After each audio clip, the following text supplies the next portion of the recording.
started Velocity for a few reasons.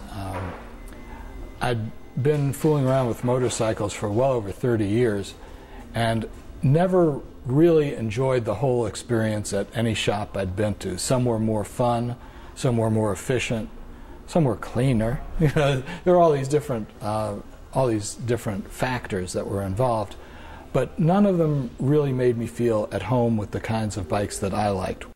There are lots of things that have been good about owning a business, and many surprises that just keep coming.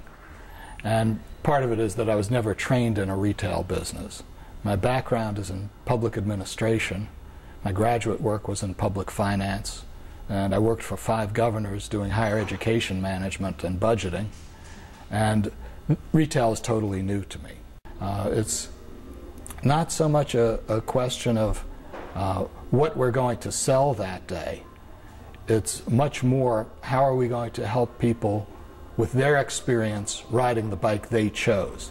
So this shop is really just for people who enjoy their bikes. They're not the fanciest bikes in the world, but they love them. So we take care of them. And people come in here and look around, they say, what's going on here? It doesn't look like it has any focus. That's probably because it doesn't have any focus. So we just try to make people happy with their bikes. And the people who work here make it a good thing to do 6 days a week. I enjoy being with them. They enjoy doing this kind of work. They wouldn't be happy at one of the major brand places. And I guess they're here because I underpay them so dramatically. But maybe there are other reasons. And a lot of the bikes that we service won't be serviced at the major brand shops because they're too old and they can't be diagnosed by computer. And most of the bikes are older than the technicians, and the technicians don't have much interest in it. They just don't connect.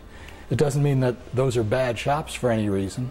It's just that we do something different. And we have a good time. We enjoy our customers.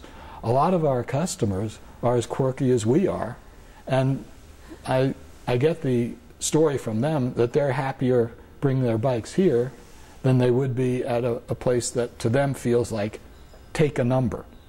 And I think really all businesses are in service. If you're selling a product, how is the product used, and you're connecting that. You're satisfying a need for a client. So we don't really sell a bike and the transaction is over. There are other continuing needs because we're serving a lifestyle.